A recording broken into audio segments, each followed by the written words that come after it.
All right, Marvelites, here we are. Here are the cool cards close up. The couple towels there, they're all concealed inside plastic.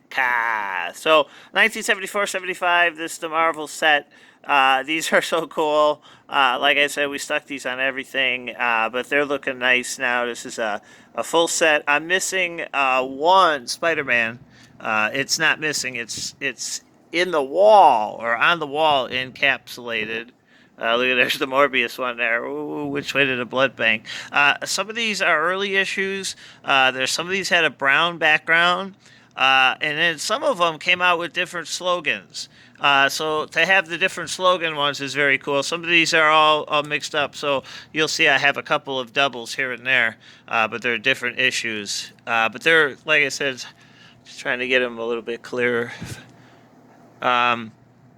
I know some of the things had sponsorship involved.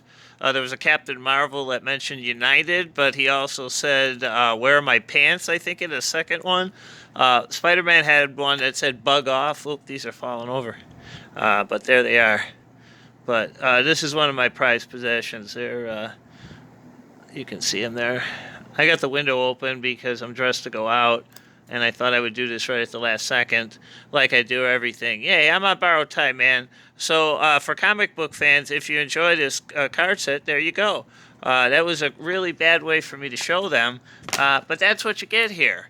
Oh, I was down in the basement, but I got stuff here. I got, stuff here on display. It's really nice. Everything's set up in order now since everything's been taken care of. So the Marks Knight and Viking are right here, and they are presenting a set of the cards themselves, as you can see right there. So the way I organized everything is collected now. So the posters that you see up there, the skull, that's a black light poster from '76. And that was hanging on my bedroom wall as a kid. And that was the poster that was next to it in the shop that I really wanted, but I couldn't get it. Hey, but you know what? Hey, I got this one. So, it's kind of cool. So today I'm lucky to have replicas of them. Here in some lightweight frames, just protecting them a little bit, but those mean a lot to me. They're just very cool. And then there's my Venom and my Carnage. Those are done by Horizon. They're what do you call it? Vinyl kits that I painted, and they do glow in the dark. Everything's in black light. And then that's the Viking to the left with their horses. Like I said, I can't remember the name of the Viking's horse. You could look that up. And then they're presenting a set of the cards there for us too. So I'll see if I can go in there. Hey guys, they're holding that for us. That's nice. Okay. I don't know if you can see that, but there. And then over here is the Rat Pack stuff. So that's, the next set of shelves are there. And everything's now is protected in these big, heavy, thick plastic top loaders, as they call them. Even the early Spider-Man stuff is now all protected, so it's really nice. But the various Spider-Man magazines from the original, somebody's made it to the wall, but these are all in those encapsulated thing. This is pretty cool. This is a 1977, I think this one is. It's a checklist of Spider-Man books. I had this when I was a kid, and I would check off the books that were in there.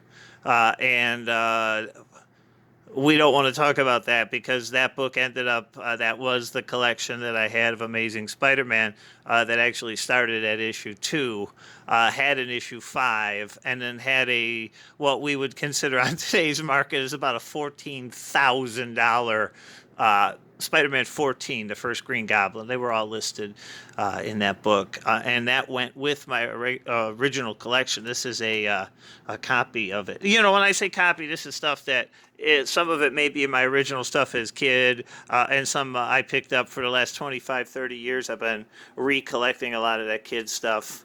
But these are the Wizard magazines, which are a lot of fun to look at from Spidey 2. And in here, you'll see the prices of the comics at the time, which is pretty cool to see.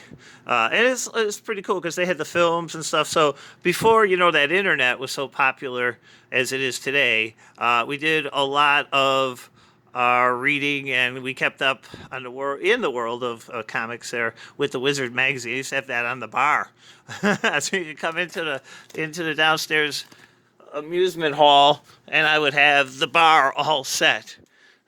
So this collection that I have today, it's remnants from when I had 7 rooms in my possession of a collection that basically my parents never threw anything out.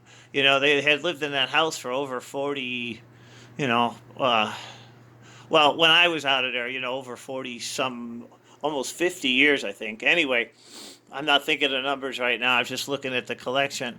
And these are all highlights from my life. These are all things that either my parents had kept, and then we had the storm of the 90s when everything went really bad.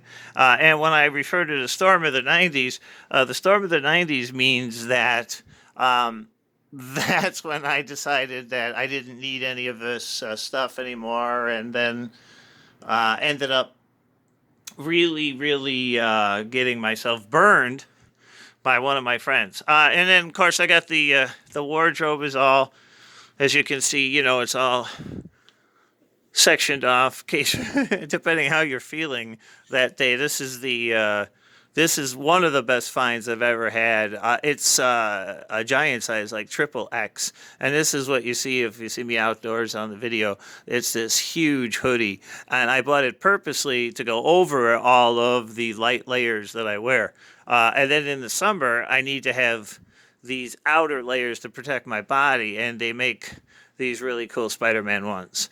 So that's it, 7 minutes. I was in the closet. I'll be in the collection again soon. If you like this, you found me. It's kept a secret. This is Freddysparascope looking at the collection. Be safe, everybody.